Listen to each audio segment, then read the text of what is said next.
Here's a bunch of slightly more advanced tips and tricks for Grounded 2 that will hopefully help you find your way around the park more easily and enjoy yourself and have a great time. So the first tip here is actually a very straightforward one, but if you cut down dandelion stems, on occasion not only do you get the stalks, so enable you to do some good crafting, but you also get tufts falling down. Most of the time you'll find just 3 tufts fall down, but on occasion you might find there's 4. The fourth one is actually a fluffy dandelion tuft, which is a trinket. Now this is really good because when you equip it, you get infinite dandelion tufts. So now you have a permanent glider when that's in use, so you can then glide around really easily from high places. It can also be redeployed in midair, and it doesn't use up like the other dandelion tufts, which only have a single use per tuft. Another quick tip is that you can use the bombs to make light of cutting down dandelion stalks and other things. Now, obviously these bombs are meant for fighting creatures and also for exploding some rocks to give you access to various different points around the map, but you can use them for blowing up grass stalks and other things, therefore streamlining the process of cutting things down, which really makes for much easier crafting. The other tip that I've got for you is actually related to crafting as well. So if you're trying to build something, as you can see I'm trying to build this nest, it requires 6 of those stems. Now as standard, without any drinks or any sort of mutations or anything else applied, you can only carry 5 stems. But you can make use of a stem pallet. Now the stem pallet is really useful because you can store lots of stalks on it. So you can see me putting these on there. I put 5 on there, and then I go about repeating the process. I'm basically trying to collect as many as possible to put on this stem pallet. Now these pallets, both the stem pallet and the grass pallet, allow you to then build within a radius, so you can actually craft from the storage and grab things from this that you can easily craft on it. That's pretty obvious and quite straightforward, but what you might not realize is that when you've collected enough, and let's say a load, because you want to use these for various different things, and put them onto the pallet, you can then relocate it. So if you see, you can press F on PC to relocate it, so you grab that. Now the thing that's interesting about this is when you go to relocate it, everything that you've put on the pallet is still there. You can use this logic with storage chests as well, so that anything in there will be carried around with you. So what I'm going to do here is reposition it up into the base next to this thing that I'm trying to create. So now there is a bunch of pallets sitting on there that I can then use because it's close enough that it's in radius of where this thing is that I'm trying to build it. So I'm trying to craft the spider's nest. Now all 6 weed stems just grabbed from that pallet without me having to go and retrieve them one at a time and bring them up and down the stairs. There are various different special weapons that you can get in the game that are hidden around. Some require a couple of different steps. One of them requires you to get this key from the frozen area. So this is the ice cream truck that's overturned in the bottom right corner of the map.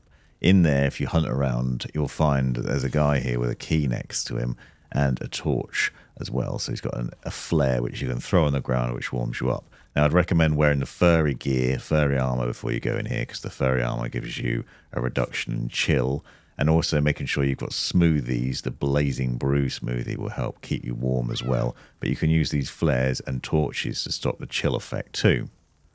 But if you find this guy, you can get the key off him, and then the key opens a chest. And this is an important part of the process because you want to grab this frostbitten key off him. There's another key that I'll show you later on for a different weapon as well.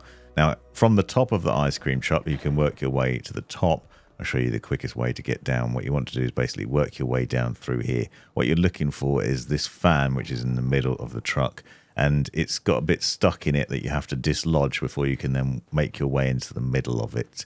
We've already done this process, but you can break through here and then work your way down and just keep going down. Now, be warned, there's a lot of scorpions in this area, and you do need to make sure you've got the gear to keep you warm. But if you find this spot here at the very bottom, you'll find at the back there is the chest. Now, if you unlock that with the frostbitten key, that will then give you a mint glob.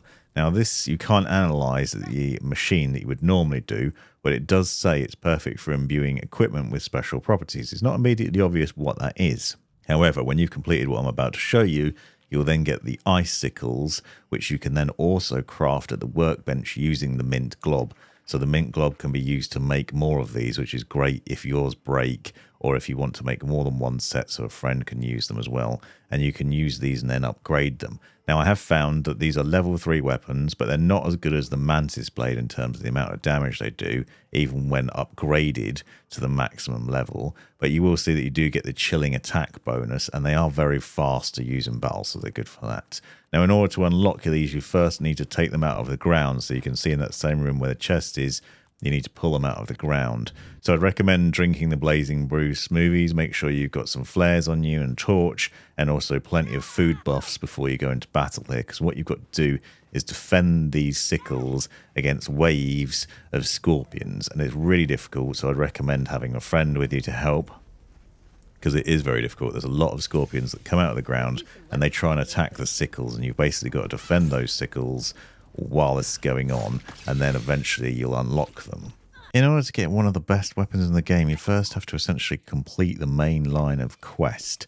So this takes you into the statue and defeating the boss, or at least fighting the current boss. And you can see that then when you get in that room, you'll then get the sizzling key. Now this is also where Burgle's head is, and it is basically completing the story at this point. So you have to fight the masked stranger, and this is very difficult to do, by the way. It requires some good blocking and a lot of potions and a lot of capabilities to defend and attack, and doing it with a friend is recommended because it is very difficult, and you also have to fight a large spider. Once you've done that though, and you've got that key, you can then head over to this buried treasure section of the map, which is in the corner, in the far corner of the map. I'll show you that in a second. And then you need the sizzling key to unlock the chest. So you can see this here. This is in the top left corner of the map at the moment, underneath the big tree that's there. Basically work your way down into it and you'll find this chest. Opening the chest gives you the spicy glob. You get 2 spicy glob for doing this, but you can only unlock this chest once you've first defeated the boss, so it's not very easy to get to, despite what people might tell you. Right-click on the spicy glob and go to recipes, and you'll see that you can make the spicy Cortana with it, and you can do this at the workbench, and you'll see this is a tier 3 weapon. It's probably the best weapon in the game at the moment, but it does require 2 spicy glob in order to make, which means you can only craft 1 of them currently. So if you're playing with friends, sadly you can't make more than this, and obviously it's limited because you probably won't be able to repair it over time easily either, but it does have a sizzling attack and it is really cool. Did you know it's possible to search for resources? So from the map, you can click on the filter and then you can search for specific things. So for example, apple bits. Now this is really useful if you're trying to do something like I am, like making the blazing brew, where I needed a bunch of apple bits in order to do this, which keeps you warm in the cold areas. So you can search for those specific materials to easily be able to do that. And then you can just track them down. When it comes to food, did you know that if you use the sizzling attack here, as you can see me doing on this weevil, that when it's killed, it turns into a roast, so it can be eaten. Now you can use this on weevils and on aphids, for example, and it turns them into, instead of a raw meat, a roast. Now this is beneficial because they're not only now edible without poisoning you, but they'll also give you a trickle regen of health. So it's really handy having this staff on you so that you can easily grab the little remains and then get yourself some food while you're out and about, because you'll see these creatures around quite a lot, and now you can eat them with those benefits. So it saves having to waste other food or worry about that when you're around the map and you're getting a bit hungry. One of the best ways to deal with enemies is to kill them while they're sleeping. Sometimes you'll be wandering around and you'll hear snoring and you'll find enemies that are asleep. You can see there's Mosquito, for example. If you use the charged attack, so press and hold your attack button until you get that boost, you can do a lot of damage. You see I took the majority of that Mosquito's health with the first strike, and then it was really easy to kill. Generally speaking, they aren't, so using the charged attack like this can be really helpful. It also works really well on spiders if you hit the weak spot. You can see all beaver just killed with one hit there. The other thing to bear in mind is that you can craft stuffed creatures back at your base, so you can stuff them and make them a bit of your base structure, but you can then rub them for luck. Now this increases a few things. It can help with the fight, but can also help with a number of items that they drop when you kill them. So with this bombardier beetle, for example, I've crafted this back at base. I can rub it for luck, and then when I go out and start fighting them, what you'll find is that they'll then drop more materials. There are various different benefits to doing this, so it's worth crafting them. They do take a little bit of effort to craft back at your base, but if you use it for scorpions, for example, it would be easier to fight the scorpions, and you'll get better results out of them because those are tough to beat. One of the other things is you'll find that the mint shards and the spicy candies that you find around the map will respawn over time. So if you find them, it's a good idea to put a location marker down on them so you know where they are in future and you can easily revisit them. I like using the trail markers. Obviously, you could reuse the resource search as I showed you on the map, but I find the trail markers a bit easier to see at a glance. And then you can just go and get these bits and use them in your drinks, for example.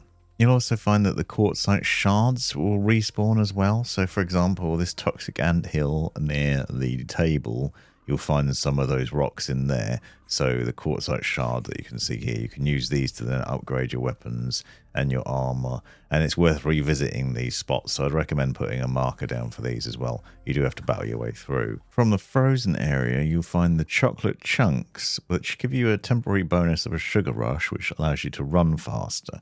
As with other things, though, it's better to use these things in the smoothies because you get more additional benefits from that. What you'll see in the smoothies is that the chocolate chunks become a base. So instead of just using grub slugs, you can also use chewing gum and also the chocolate. So the chewing gum makes the effects of the smoothie last longer, and the chocolate gives you an extra chunky health bonus as well. So chocolate chunks are worth using with the various different smoothies at the station, so do that.